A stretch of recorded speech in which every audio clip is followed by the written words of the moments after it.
Hi viewers అందరూ కూడాను Telugu tutor ఛానల్కి స్వాగతం. సో చాలా మందికి పోలీస్ డిపార్ట్మెంట్లో జాబ్ సంపాదించాలన్నా పోలీస్ అవ్వాలని కోరిక చిన్నప్పటి నుండే ఉంటుంది. మరికొందరికైతే పోలీస్ జాబ్లో ఉండేటటువంటి పవర్ కానివ్వండి, లేకపోతే ఉద్యోగ నిబద్ధత కానివ్వండి నచ్చుతుంది. మరికొందరికి పోలీస్ జాబ్ అంటే ఒక సేవ కింద గుర్తిస్తారు. మరి ఇలాంటి వారి కోరికలు నెరవేర్చుకోవాలనుకుంటే మనం పోలీస్ జాబ్ సాధించడానికి ఒక ప్రణాళికబద్ధంగా చదివినట్లయితే సులభమవుతుంది. మరి అలాంటి పోలీస్ జాబ్లకు సంబంధించిన నోటిఫికేషన్ అయితే మనకు మే 30న ఆంధ్రప్రదేశ్ ప్రభుత్వం విడుదల చేయనుంది. ఈసారి మనకి 6000 పోస్టులకు సంబంధించి పోలీస్ శాఖ నుండి ఉద్యోగాలు రానున్నాయి.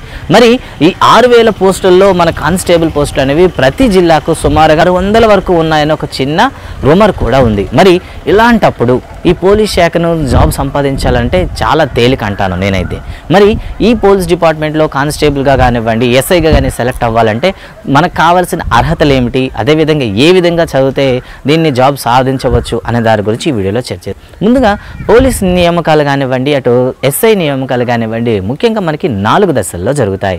మొదటిది ప్రిలిమినరీ పరీక్ష, రెండవది శారీరక కొలతలు, మూడవది శారీరక దారుఢ్య పరీక్ష, ఇక 4వది వచ్చేసి మెయిన్స్. సో ఈ 4 దశల్లో కూడాను మనం పాస్ అయినట్లయితే మనం ఎప్పుడెప్పుడైనా కోరుకునేటటువంటి ఈ పోలీస్ జాబ్ అటు కానిస్టేబుల్ అయినా సరే ఎస్ఐ అయినా మనం సంపాదించవచ్చు. మరి ఈ రోజు అయితే మనం పోలీస్ కానిస్టేబుల్కి సంబంధించినటువంటి పూర్తి వివరాలు అయితే ఈ వీడియోలో మీకు చెప్పబోతున్నాను.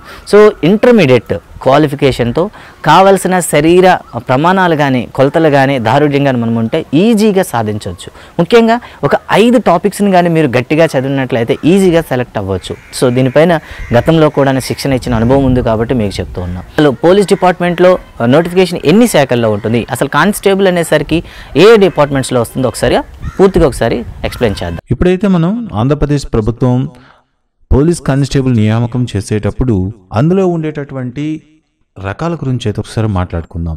సో పోలీస్ కానిస్టేబుల్ నియామకం అనేది ముఖ్యంగా మనకి 5 రకాలుగా నియమిస్తారు. మొదటిది సివిల్, ఇక రెండవది వచ్చి ఆర్మర్డ్ రిజర్వ్ అంటాం, దీన్ని ఏఆర్ అంటాం. ఇక థర్డవది వచ్చేసి ఏపీఎస్పీ అంటారు, ఆంధ్రప్రదేశ్ స్పెషల్ పోలీస్ అంటాం. ఇక తర్వాత ఫైర్ డిపార్ట్మెంట్, అదేవిధంగా చివరిగా మనకి జైలర్లో ఉండేటటువంటి వార్డర్ డిపార్ట్మెంట్. ఇలా పోలీస్ కానిస్టేబుల్ నియామకం అనేది సివిల్ గాను అండ్ ఆర్మర్డ్ ఫోర్స్ ఏఆర్ గాను, ఏపీఎస్పీ గాను, అదే ఫైర్ డిపార్ట్మెంట్ గాను, వార్డర్ డిపార్ట్మెంట్ లో మొత్తం కలిపి మనకు ఏపీ కానిస్టేబుల్ నోటిఫికేషన్ లో మనకి నోటిఫై చేయడం అనేది జరుగుతూ ఉంటుంది.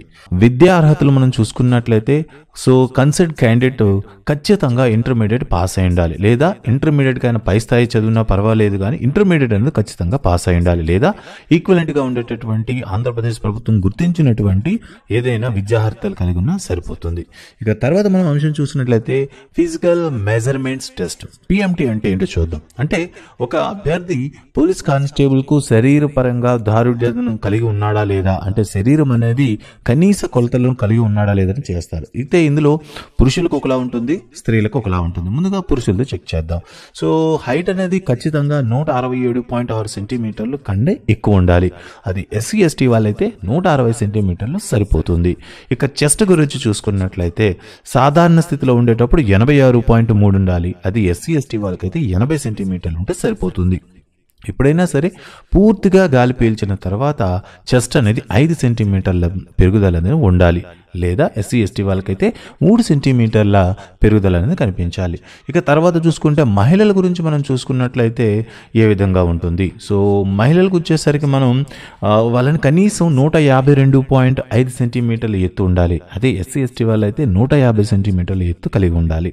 ఇక మహిళలకైతే కనీసం 40 కిలోగ్రాముల బరువు అనేది కలిగి ఉండాలి. అదే మహిళలైతే 38 కిలోగ్రాములు, అదే ఎస్సీ ఎస్టీ వాళ్ళకైతే 38 కిలోగ్రాముల బరువు అయితే సరిపోతుంది. ఇక తర్వాత చూసుకుంటే ఫిజికల్ ఎఫిషియన్సీ టెస్ట్, పీఈటీలో మనం అంటే మొదటిది ప్రిలిమ్స్ అండ్ రెండవది వచ్చేసి ఫిజికల్ మెజర్మెంట్ టెస్ట్, ఇక మూడవది ఫిజికల్ ఎఫిషియన్సీ టెస్ట్. సో ఈ టెస్ట్లో ఏమేమి చేయాలి ఒకసారి అయితే చూసుకుందాం. సో ఈ టెస్ట్లో ముందుగా మెన్కి అయితే ఏమిటి అండ్ ఎక్స్ సర్వీస్ మెన్కి ఎలా ఉంటుంది, ఉమెన్కి ఎలా ఉంటుందో ఒకసారి చూద్దాం. సో ఇక్కడ మళ్ళీ ఎస్సీ ఎస్టీ వాళ్ళకి ప్రత్యేకమైనటువంటి సడలింపులు అయితే ఉన్నాయి, వాటి గురించి ఇక్కడ నేను చర్చించదలుచుకోలేదు. ముందుగా ఇక్కడ ఫిజికల్ ఎఫిషియన్సీ టెస్ట్ అనేది మీకు 3 స్థాయిల్లో జరుగుతుంది. మొదటిది 100 మీటర్ల పరుగు పందెం, దీనికి 30 మార్కులు వేస్తారు. అంటే మొత్తం దీనికి 100 మార్కులు గాని మీకు పరీక్ష ఉంటుంది. అంటే నిర్దేశించిన సమయం 15 సెకండ్లు. 100 మీటర్ల పరుగు పదాన్ని 15 సెకండ్లో పూర్తి చేయాలి. అది ఎక్స్ సర్వీస్ మ్యాన్ ఆర్మ్డ్ అంటే ఆర్మీ నుండి ఎవరైనా సరే విఆర్ఎస్ తీసుకొని వచ్చిన వాళ్ళైతే 16.5 సెంటీమీటర్లలో చేయాలి. అదే మహిళలైతే 18 సెకండ్లు దీన్ని పూర్తి చేయాలి. ఇక లాంగ్ జంప్ చూసుకుంటే దీనికి 30 మార్కులు. కనీసం మనకి 3.80 మీటర్ల కంటే ఎక్కువ లాంగ్ జంప్ చేయాలి. అదే ఎక్స్ సర్వీస్ మ్యాన్కి వచ్చినట్లయితే 3.65 మీటర్ల పొడవును లాంగ్ జంప్లో వేయాలి. అదే మహిళలైతే 2.75 మీటర్లను వేయాలి. ఇక 1 మైల్ రన్ చూద్దాం. 1 మైల్ రన్ చూసుకున్నట్లయితే దీనికి 40 మార్కులు నిర్ణయించారు.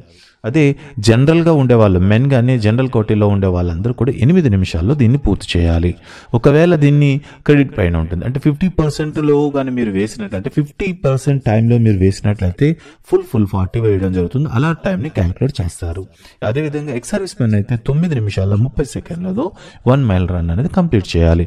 అది ఉమెన్ అయితే మనకు 10 నిమిషాల 30 సెకండ్లు దీన్ని పూర్తి చేయాలి. ఈ విధంగా ఫిజికల్ ఎఫిషియన్సీ టెస్ట్ నిర్వహించడం అనేది జరుగుతుంది.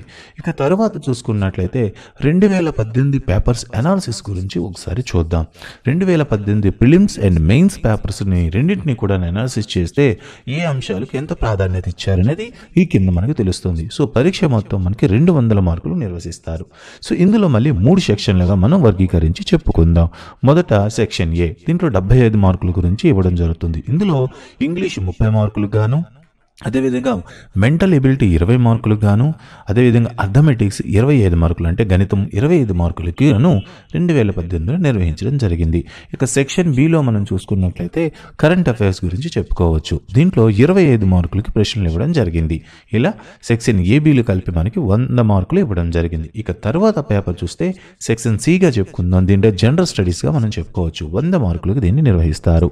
ఇందులో హిస్టరీ 30 ప్రశ్నలు ఇవ్వడం జరిగింది, పాలిటీ 17, జియోగ్రఫీ 13, ఎకనామిక్స్ 10, అదేవిధంగా ఫిజిక్స్ 10, కెమిస్ట్రీ 12, బయాలజీ 8. ఇలా మొత్తం కలిపి మీకు 100 మార్కులకు గాను 2018 పేపర్ ప్రిలిమ్స్ అండ్ మెయిన్స్లో ఇవ్వడం జరిగింది.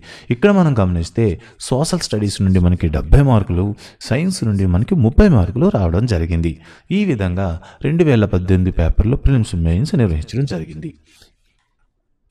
మరి పరీక్ష పత్రం ఇలా ఉండేటప్పుడు మన యాక్షన్ ఆఫ్ ప్లాన్ ఎలా ఉండాలి? సో మనం ఏ విధంగా చదివితే మనకి మొత్తమైనటువంటి మార్కులు వస్తాయి? సో ఎప్పుడైనా సరే సులభంగా చేయగలిగే వాటిని మనం ముందుగా ప్రాధాన్యత ఇవ్వాలి. ముఖ్యంగా ఇంగ్లీష్.